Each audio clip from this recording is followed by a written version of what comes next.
பெற்ற பிள்ளை ஏழ்மை கொடுமையில் உணவு இல்லாமல் மடிந்து போகிற போது அந்த குழந்தையை புதைப்பதற்கு சவப்பெட்டி செய்யக்கூட வழியில்லாத நிலையிலே இறுதி வரை அன்பு குறையாமல் வாழ்ந்தார்கள்.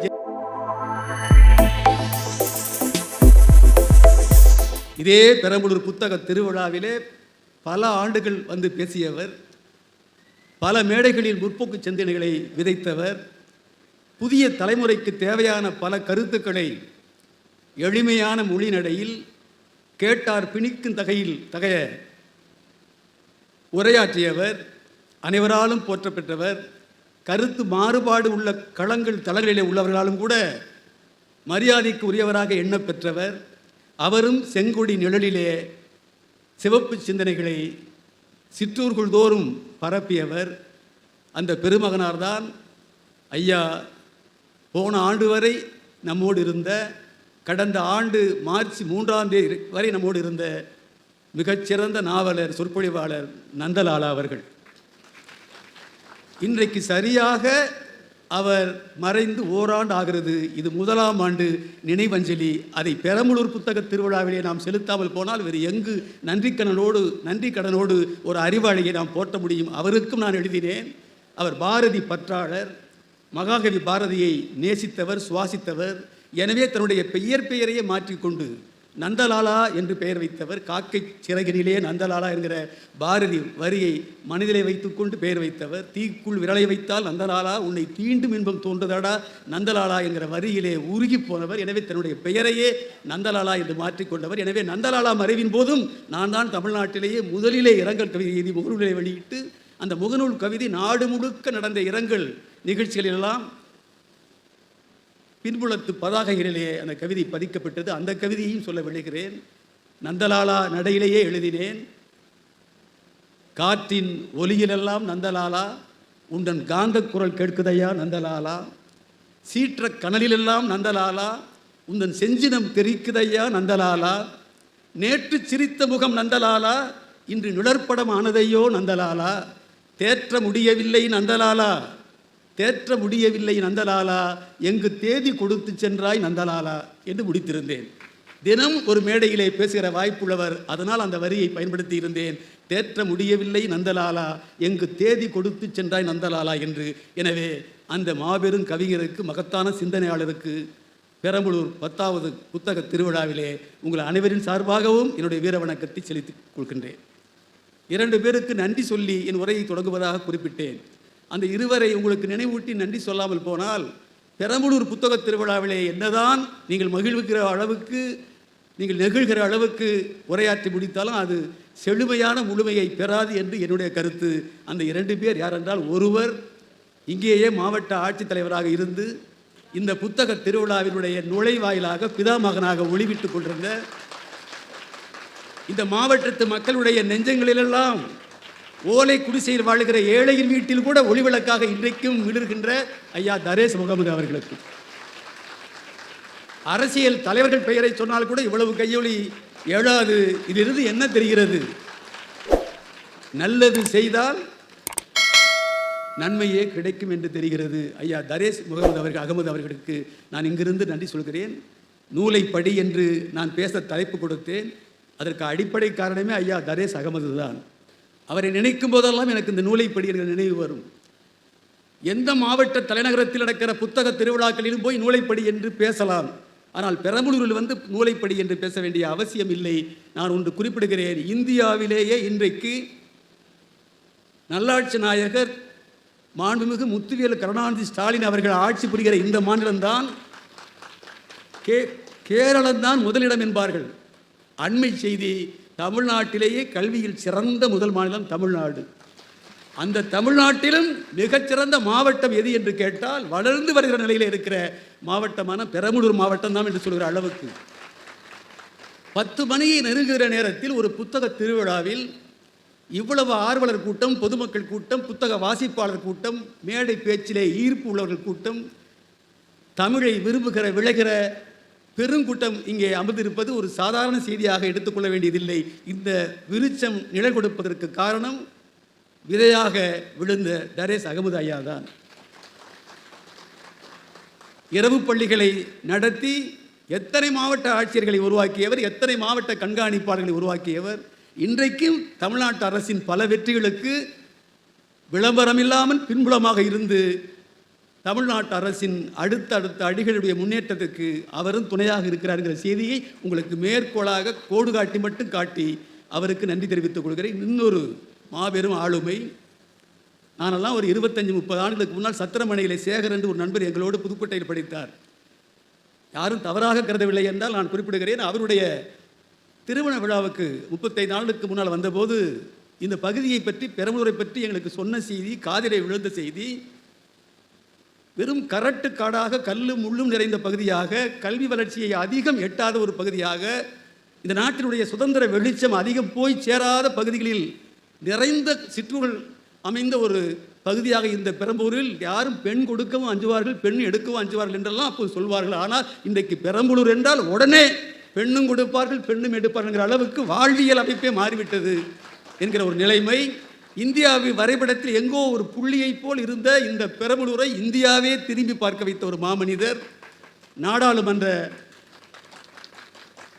அரங்கத்தில் தந்தை பெரியார் வாழ்க, அண்ணா வாழ்க, அம்பேத்கர் வாழ்க, கலைஞர் வாழ்க என்று முழக்கமிட்டு இன்றைக்கும் தமிழுக்கு இனப்பகைவர்களாக விளங்குகிற மத்தியில் சிம்ம சொப்பனமாக உலா வருகிற ஒரு இளம் தலைவர். இந்த பெரம்பலூருக்கு மிகப்பெரிய வளர்ச்சிகள் உருவாவதற்கு தன்னை அர்ப்பணித்துக் கொண்ட ராசா அவர்களுக்கு நான் நன்றி தெரிவித்துக் கொள்கிறேன். நம்முடைய ராமகிருஷ்ணன் இங்கே பேசினார், அழகாக பேசினார். அவரை வலைத்தளத்திலே நான் கேட்டிருக்கிறேன், இணையதளங்களிலே கேட்டு ரசித்திருக்கிறேன். இங்கே சந்தித்தது எனக்கு பெரும் மகிழ்ச்சி. அவர் சொன்னார், திருமண விழாக்களிலே மணமக்களை வாழ்த்துச் செல்கிற போது வள்ளுவரும் வாசுகியும் போல் வாழ்க அல்லது ராமனும் சீதையும் போல் வாழ்க என்று வாழ்த்துகிற யாராவது நானும் என் மனைவியும் போல் வாழ்க என்று வாழ்த்துவது உண்டா என்று கேட்டார். உடனே சகோதரி பாரதி நம்முடைய ராமகிருஷ்ணன் சொந்த வாழ்க்கை அனுபவங்களை எல்லாம் இங்கே சொல்லிக் கொண்டு போனார் என்று அவரை அழகாக நயம்பட நையாண்டி புரிந்தார். நான் இங்கே குறிப்பிடுகிறேன், நான் எந்த திருமண விழாவுக்கு போனாலும் நானும் என் மனைவியும் போல் வாழ்க, கவிதை பித்தனாகிய நானும் அமுத நிலாவாகிய என் மனைவியும் போல் இந்த மணமக்கள் பல்லாண்டு வாழ்க. முத்தமிழறிஞர் கலைஞர் தான் எங்கள் திருமணத்தை எங்கள் வீட்டுக்கே வந்து நடத்தி வைத்தார்.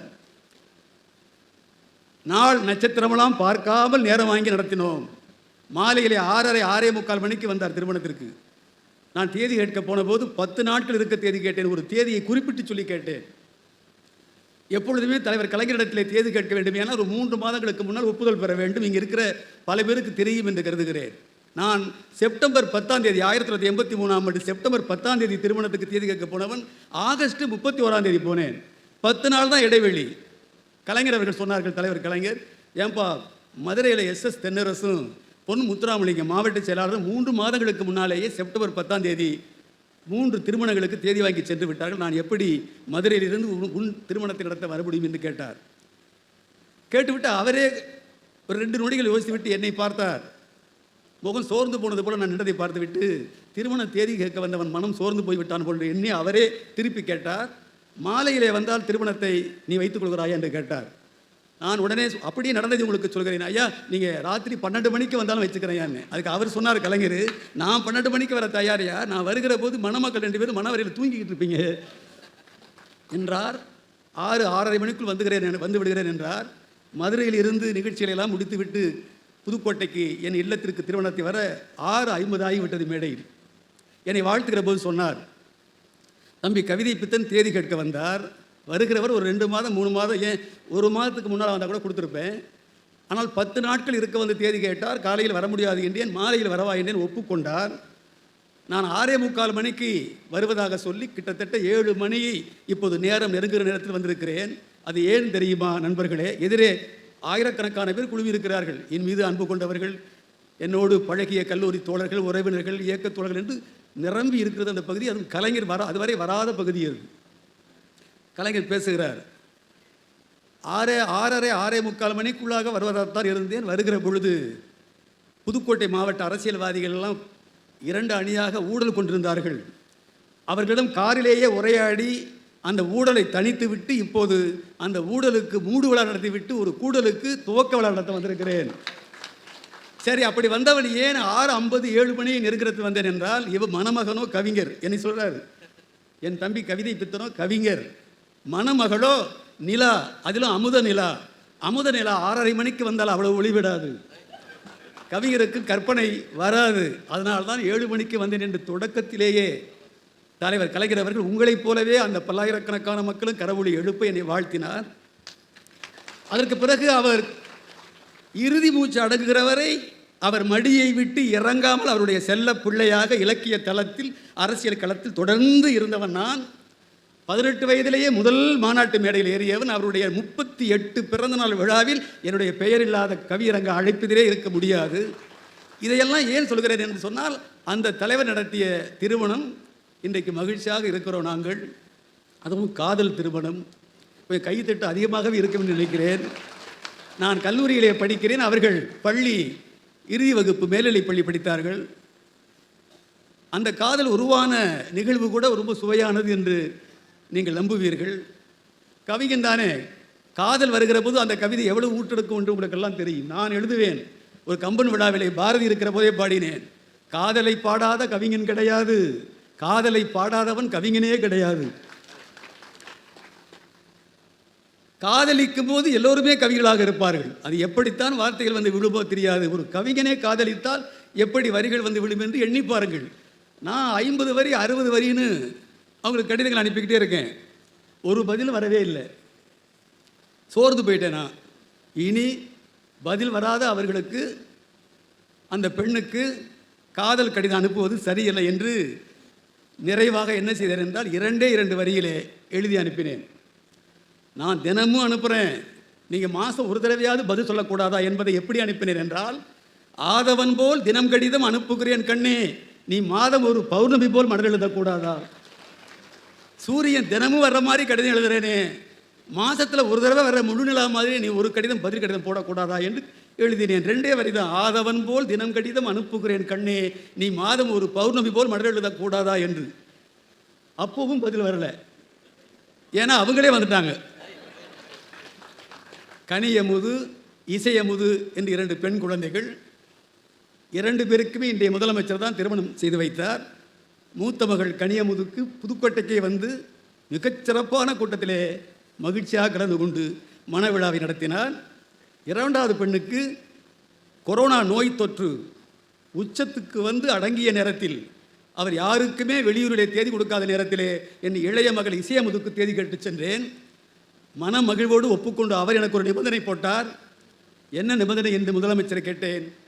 இளைய மகள் திருமணம் என் வீட்டில் தான் நடக்கும் என்று சென்னையில் முதலமைச்சர் வீட்டிலேயே நடத்தி கொடுத்தார்.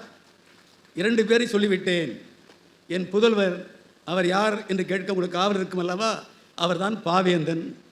அவர் இனமான காவலர் பேராசிரியர் அவர்களால் திருமணத்தை அவர் தலைமையில் நடத்தினோம். அவர் இங்கே தான் இருக்கிறார், இந்த பந்தலில் தான் இருக்கிறார். ஆனால் ஏதாவது ஒரு ஓரத்திலே அமர்ந்திருப்பார். கடமை உணர்வு காரணமாக அவர் யார் என்று நாளைக்கு வாய்ப்பு இருந்தால் கேட்டு தெரிந்து கொள்ளுங்கள். அப்படி காதல் திருமணம் செய்து கொண்டவர் நான். நாங்கள் இல்லறத்தை நல்லறமாக நடத்திய காரணத்தால் எங்களைப் போல் மணமக்கள் வாழ்க என்று வாழ்த்துகிற உரிமையும் தகுதி எனக்கு இருந்தது. பக்கத்திலே அறந்தாங்கி என்ற ஊர் உங்களுக்கு தெரியும், தொகுதியின் தலைநகரம். நம்முடைய மாவட்ட ஆட்சித்தலைவருக்கு நன்றாக தெரியும். ஒரு செய்தியை மாவட்ட ஆட்சித்தலைவர் இங்கே நெகிழ்ந்து மகிழ்ந்து சொன்னார். நான் வியந்து போனேன். நான் எந்த ஊருக்கு போனாலும் எனக்கு மிக பிடித்த மாவட்டம் புதுக்கோட்டை மாவட்டம்.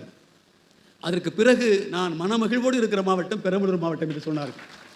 இப்படி ஒரு மாவட்ட ஆட்சித்தலைவர் நிர்வாகம் செய்கிற ஒரு ஆளுமையின் நெஞ்சத்திலும் இந்த மாவட்டத்து மக்களுடைய அணுகுமுறையால் ஒரு நற்பெயர் இடம்பெற வேண்டும். மாவட்டத்து மக்கள் மீதும் மாவட்ட ஆட்சித்தலைவருக்கு ஒரு நன்மதிப்பும் அன்பும் பற்றும் இயல்பாகவே அணிச்சி செயலாக உருவாகிவிட வேண்டும். அப்படி நன்றாக இந்த நிர்வாகம் நடந்து கொண்டிருக்கிறது. அந்த அறந்தாங்கியில் திசைகள் என்ற ஒரு அமைப்பு, அந்த அமைப்பை நடத்துகிறவர் மருத்துவர் தட்சிணாமூர்த்தி என்கின்ற ஒரு மனிதநேய மாண்பாளர், சமூக நலப்பணிகளிலே அக்கறை கொண்டவர். அவர் ஒரு நாள் இரவு எனக்கு அலைபேசியிலே தொடர்பு கொண்டு, ஐயா, எங்களுடைய திசைகள் அமைப்பிலே ஒவ்வொரு ஆண்டும் அறிவிற் சிறந்த பண்பில் உயர்ந்த துறைதோறும் சாதனைகள் படைத்து வருகிறவர்களுக்கு, சான்றாண்மை மிக்கவர்களுக்கு விருதுகள் வழங்குகிற வழக்கம் உங்களுக்கு இந்த ஆண்டு ஒரு விருது வழங்குகிறோம். அது என்ன விருது என்றால் காரல் மார்க்ஸ் விருது என்றார்.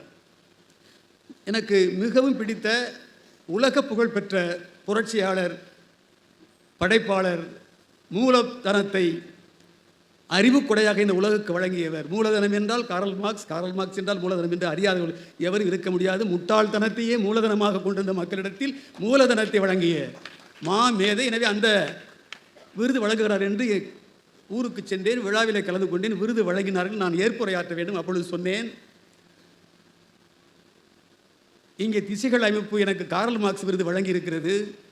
ஒரு விருது வழங்க வேண்டுமே ஆனால் எந்த பெயரிலே விருது வழங்கப்படுகிறதோ அந்த பெயருக்குரிய சான்றாண்மை மிக்கவர்களுடைய தகுதியில் 100ல் 1 மடங்காவது அந்த விருது பெறுகின்றவர்களுக்கு இருக்க வேண்டும். அப்படியானால் காரல் மார்க்ஸ் விருது வழங்க எனக்கு தகுதி இல்லையா என்று நீங்கள் யோசிக்கலாம் என்று சொல்லிவிட்டு நான் அங்கே நூற்றுக்கணக்கான அறிஞர் பெருமக்களிடத்தை சொன்னேன், இந்த காரல் மார்க்ஸ் விருது பெற எனக்கு தகுதி உண்டு, உரிமை உண்டு. ஏனென்றால் நான் காரல் மார்க்ஸோ இல்லையோ என்னுடைய அன்பு துணைவி அமுதனுல்லா ஜென்னி என்று குறிப்பிட்டேன். நான் இந்த வரிகளை உங்களிடத்திலே வெளிப்படையாக குறிப்பிடுகிற போது கண்ணீர் மழுக்க குறிப்பிடுகிறேன், இதயம் கசிய குறிப்பிடுகிறேன்.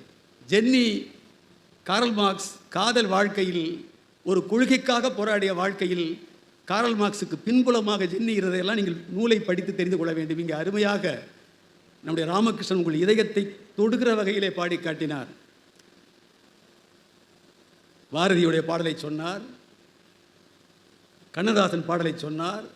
ஆலம் விழுதுகள் போல் உறவு 1000 இருந்தும் என்ன, வேறென நீ இருந்தால் நான் விழுந்து விடாதிருப்பேன் என்று சொன்ன கவியரசருடைய பாடலை மிக அழகாக சொன்னார். அப்படி வேறென அவர்கள் இருப்பதால் நான் வீழ்ந்து விடாது இருக்கிற நன்றி உணர்ச்சியை புத்தக திருவிழாவிலே இங்கே குறிப்பிடுவதை போல அங்கே சொன்னேன். அவர்கள் கொள்கை போராட்டத்தில் வறுமையை எதிர்கொண்டார்கள்.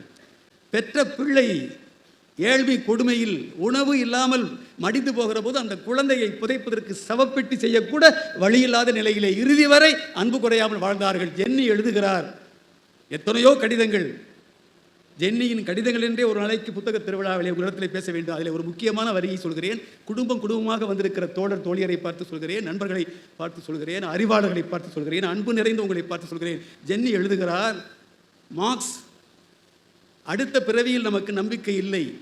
ஒருவேளை இருக்குமானால் அடுத்த பிறவியிலும் நான் உனக்கு மனைவியாகத்தான் இருக்க வேண்டும், காதல் மனைவியாக என்று எழுதிவிட்டு அந்த வரியை எப்படி முடிக்கிறார் தெரியுமா? சகோதர சகோதரிகளே, மார்க்ஸ் அடுத்த பிறவியிலும் நான் உனக்கு காதல் மனைவியாகத்தான் இருக்க வேண்டும், இதே வறுமையோடு நான் போராடி சாக வேண்டும், நான் என் காதலை உனக்கு மெய்ப்பிக்க வேண்டும் என்று எழுதி முடிக்கிறார். எனவே தான் சொன்னேன், எனக்கு தகுதி இருக்கிறதோ இல்லையோ காரல் மார்க்ஸ் ஆக, ஆனால் என் மனைவிக்கு ஜென்னியாக இருக்கிற தகுதி முழுமையாக இருக்கிறது, இந்த விருது பெற்றுக் கொடுக்கிறேன் என்று சொன்னேன். எனவே ராமகிருஷ்ணன் அவர்களே, இனிமேல் எந்த ஊருக்கு போனால் நீங்கள் சொல்லுங்கள், நானும் என் மனைவியும் அமுதனாவும் போல் வாழ்க்கை என்று ஒருவர் வாழ்த்திக் கொண்டிருக்கிறார் என்று பேசுங்கள்.